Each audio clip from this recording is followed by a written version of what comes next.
Welcome to our education channel. I am Sriman Narayana Poluri. I am doing PhD from NIT Durgapur Electrical Engineering Department.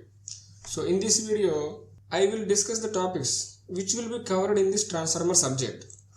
Okay, let us see the topics to be covered.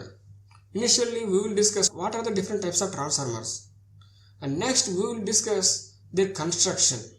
Suppose there is a core type of transformer and how this construction, and shell type of transformer is there and how the construction will be done, and there are single phase and three phase transformers are there. So we will discuss all those constructions. Next we will discuss the principle of operation, that means working principle of the transformer, and next we will derive the EMF equation of the transformer. Next, so we will discuss transformer operation with different loading conditions. So how the behavior of the transformer will change with different loading conditions.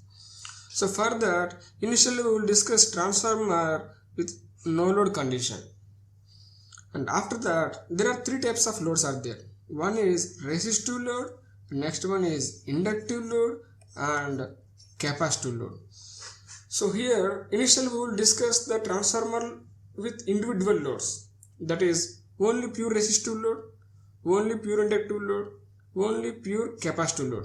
And next we will discuss the transformer operation with combined load, that is resistive plus inductive load, and resistive plus capacitive load, that is RL load and RC load. Next, so we will discuss phasor diagram of the transformer, so which is the very important topic, phasor diagram of the transformer. So we will discuss how to draw the phasor diagrams. When there is only resistive load, that means voltage and current will be in phase. So how to draw the phasor diagram? In the transformer, two voltages are there, that is primary voltage, secondary voltage, primary current, secondary current, and flux. So we have to draw the phasor diagram. Next we will draw the phasor diagram with only inductive load, where current will be lagging to the voltage by minus 90 degrees, that means lagging by 90 degrees. Next only with capacitive load, that is current will be leading to the voltage by 90 degrees when it comes to capacitive load. Next, resistive and inductive load, that is RL load. So current will be lagging but less than 0 and greater than minus 90 degrees. Next we will discuss with RL load. We will draw the phasor diagram with RC load, that is the angle will be 0 to 90 degrees. So all these phasor diagrams, how to draw the phasor diagrams with the different loading conditions, so all these things we will discuss. Next, equivalent circuit of the transformer. So what is the first of all equivalent circuit?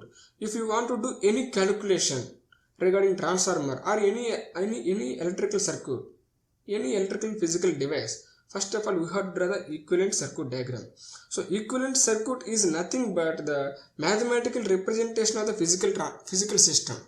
So we will discuss the mathematical representation of the transformer, and from that we have to do lots of calculations, lots of analysis on the transformer. So for that, equivalent circuit will be used for the analysis and performance of the transformer. Initially we will do complete equivalent circuit. Next we will do equivalent circuit with certain assumptions to make the calculations easy.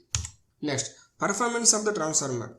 In this section initially we will discuss what is regulation. Next we will discuss what type of losses are there in the transformer, and how to calculate the efficiency also we will discuss. Efficiency is nothing but output by input. So all these calculations we will discuss, and we will also discuss effect of variation of frequency and supply voltage on losses. That means by changing the primary voltage or frequency, how the transformer losses are changing, or we can say how the transformer is behaving. So all these things we will discuss, and all day efficiency. So how to calculate all day efficiency. So this also we will discuss. Next, testing of transformers. Here we will discuss open circuit test and short circuit test. So what is open circuit test and how to do it, and what is short circuit test and how to do it. Next we will discuss Sumner's test, and next we will discuss separation of losses, how to calculate individual losses, not as a whole, how to calculate losses individually. So we will all these things we will discuss in the coming videos. Next, parallel operation of transformers. First of all, why parallel operation is required, and what is parallel operation, and how it is done, and is there any condition for parallel operation. So all these things we will be discussing in the coming sections.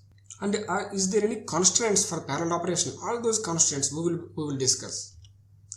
Next, auto transformers. First of all, what is auto transformer, and what is the application of this auto transformer? Auto transformer is nothing but which is slightly different from two winding transformer. Auto transformer will have only one winding, but there is a tapping on the winding which is secondary, this is primary. So by changing this tap position up and down, by moving this tap on the winding, secondary voltage and current will be changed. So this is primary side and this is secondary side. So this is a different type of transformer. So we will discuss this principal operation and the equivalent circuit, and we will also compare this auto transformer with two winding transformer. What are the demerits of this auto transformer when it compared to two winding transformer, or is there any differences? So we will tabulate all the differences between two winding transformer and auto transformer.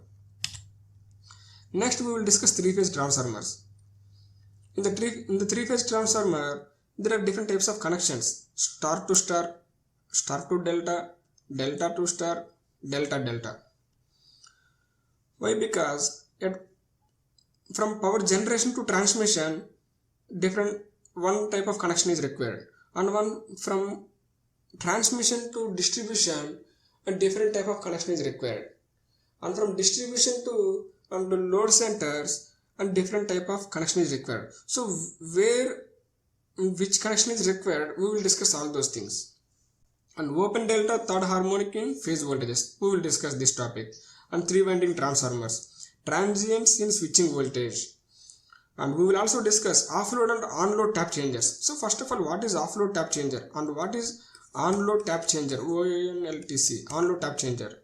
We will discuss all these things. Next, what is Scott connection? So what is this Scott connection and for what it is used? So in the coming videos we will discuss all this. So anyhow, thank you for watching the video. Please don't forget to like, share, subscribe to Alloy Education channel for the latest lecture videos. Thank you. Hope you are all doing good.